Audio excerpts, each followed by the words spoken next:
nako, nahalukay, halukat ang mga previous vlog ni Attorney Claire Castro. At meron pala itong pagbabash ni BBM. Kasama si Attorney Larry Gadon, binash pala ito ni Attorney Claire Castro. Tinanong tungkol sa tawag dito, ni Attorney, pagiging advisor ni Attorney Larry Gadon. Sabi pa nga ni Attorney Claire, analyzing Bongbong Marcos idea, di ba pag sobrang dami mong advisor, parang lumalabas, wala ka talagang alam? Nako po. Paano lang kung makikita ito ni Ma'am Shi? Baka si Ma'am Shi magagalit at tataas ang kanyang, alam niyo na, high blood si Ma'am Shi. Hindi natin alam. Or baka mas lalong magka-allergic reaction si Ma'am Shi kung makita niya itong mga vlog ni Attorney Claire Castro na noon pala ay tinitira at parang minamaliit ni Attorney Claire Castro si BBM, lalo na itong si bigay ng trabaho kay Attorney Larry Gadon as advisor for poverty alleviation. Naku mga kabibig, magkaalaman talaga.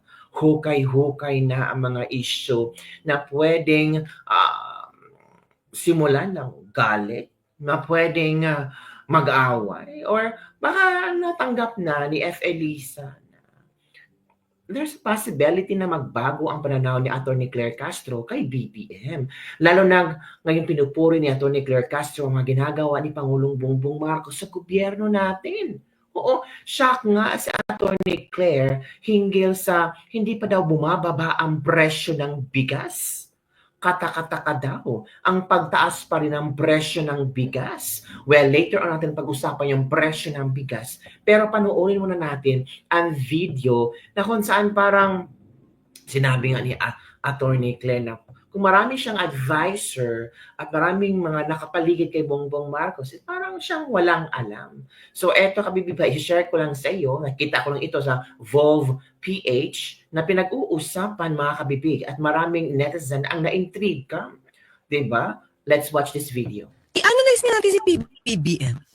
Ano ang nakita niya kay Larry Gadon, kay Secretary Larry Gadon, para i-appoint siya as advisor for poverty alleviation? Ano? Simple lang, utang na loob.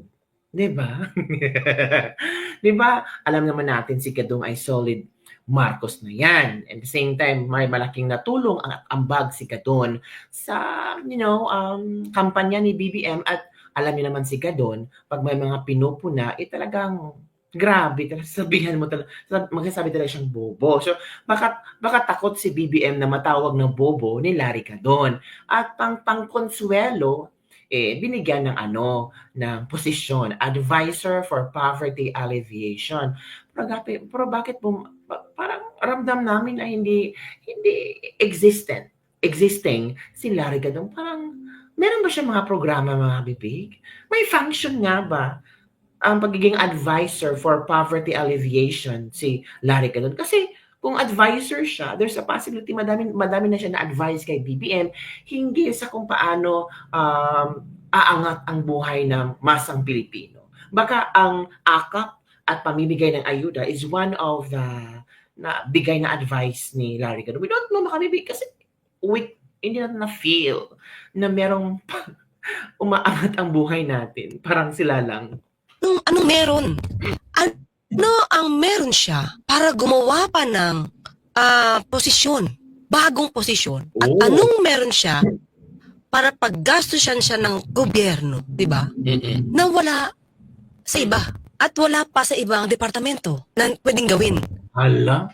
It's a big question. Well, normal lang naman itong pagtanong ni Attorney Claire hinggil sa poverty of alleviation. Baka napagtanto niya na, oo nga, no? What's the point of that? Kung para saan, di ba?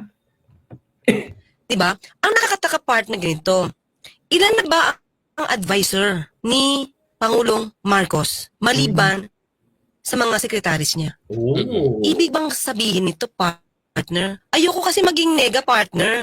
Di ba pag sobrang dami mong advisor, parang lumalabas, wala ka talagang alam. Di ba? 'Di ba 'pag sobrang dami mong advisor, parang lumalabas na wala ka talagang alam? It's a question mark, pero pinagdududahan mo siya. It's a question mark, pero that partly a conclusion, 'di ba? Kabibig noon pang kabibig kasi itong video nito ay matagal na. Baka nasagot na ito ni Attorney Claire na kailangan talaga na maraming advisor si Pangulong Bongbong Marcos para tulungan siyang solusyonan ang problema sa gobyerno, mga kabibig. Lalo na si Attorney Claire ay nasa administration working with BBM. So baka this time ay masagot na ni Attorney Claire ang katanungan na ito na, 'di ba 'pag sobrang dami mong advisor, parang lumalabas, wala ka talagang alam. Baka this time, nalaman na ni Attorney Claire kung ano ang sagot. Ang dami mong advisor, tapos may secretary ka pa, tapos may UC ka pa, may ASI ka pa and everything. Hala, UC ka ngayon. Uy, UC ka ngayon. So, pwede mo nang masagot yan, Attorney Claire, by the way. Pwede mo nang masagot yan. UC ka na ngayon eh. Bakit marami si BBM na mga taong nakapalibot sa kanya, di ba? Ako naman, I think Attorney Claire Castro is doing a great job, mga kabibig. Kasi madami ang na-trigger sa kanya. Tinatawag pa nga siyang attack dog. Di ba mga kabibig? Tinatawag pa siyang attack dog. Kaya nga, sometimes hindi siya naintindihan. Sometimes, ang iba hindi nakakaintindi sa kanya. Kaya nasupalpal siya ni Cheese Escudero one time. Ito. Kasi may mga katanungan din na agad-agad sinagot ni Attorney Claire. I don't know kung ano ba, did she ever talk to BBM that if, for example, this question will be brought up, ito ang kayang pwedeng isagot? Kasi dito, may nagtanong. Sabi ni PCO Yuse Claire Castro, siguro kung majority ang gusto na umpisahan na ang impeachment trial, mas maganda sila ang makipag-ugnayan sa Pangulo. Sila ang sumulat. Sila ang mag-request kahit hindi kumikilos ang Senate President. So, knowing the statement galing sa PCO Yusek, dapat sana mas marami siyang alam tungkol sa process ng impeachment. At the same time, parang this is the statement of BBM. Kasi Yusek siya eh. Kung ano ang sasabihin ni BBM, yun ang ipalalabas ni Yusek Claire Castro. Hindi ibig sabihin yung kanyang opinion. Kasi sinasahuran siya bilang PCO Yusek, of course, yung lahat ng mga sinasabi niya is galing kay BBM. Di ba? Sabi ni Cheese, patawarin na lang natin siya. Bago lang siya at baka excited pa. Nako, excited. Nakakaligtaan lang siguro niya na siya ang tagapagsalita ng Pangulo na anumang sinasabi niya sa mikroponong yan ay galing sa Pangulo. Naduda ko ang sinasabi niya kabilang na yun ay galing mismo sa Pangulo. Diba? Kaya nga, sabi ng iba, ano ba itong si Attorney Claire Castro?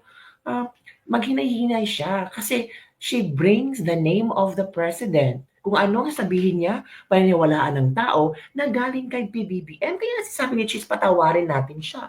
Kasi sobrang excited niya. Kasi ang mga tao ay niwala talaga, ay sinabi yan ni BBM, bakit? Galing kay Yusek yan eh. Siya yung tagapagsalita ni BBM. So, galing yan ni BBM. Diba? So, nagmukhang si BBM walang alam-alam sa impeachment trial, sa flow ng impeachment trial, kung ito ang statement ni Attorney Claire Castro, mga kabibig. Mga kabibig? Alergyo eh. Talagang nawindang ang mga tao ngayon sa statement ni Attorney Claire. Kaya ito ang mga komento ng ating mga netizen. Walang panindigan daw itong si Claire. Grabe, nilunok mo yung pride mo, attorney. Wala ka palang tiwala kay Bongit, pero nagsumiksik ka pa sa kanya ngayon. Baka ngayon, nakita na ni Attorney Claire kung gaano kagaling si PBBM. Kasi naging parte siya eh. Kaya naman, team, sinusukan tawag sa iyo, Madam Claire. Kasi sukan nyo, kinain din nyo. Care to explain on this one? Sa'yo nagmula yan ha. Salita mo yan, huwag kang magalit. Dati daw walang alam, pero ngayon, todo tanggol na siya sa boss niya. Kinain ni Madam yung suka niya.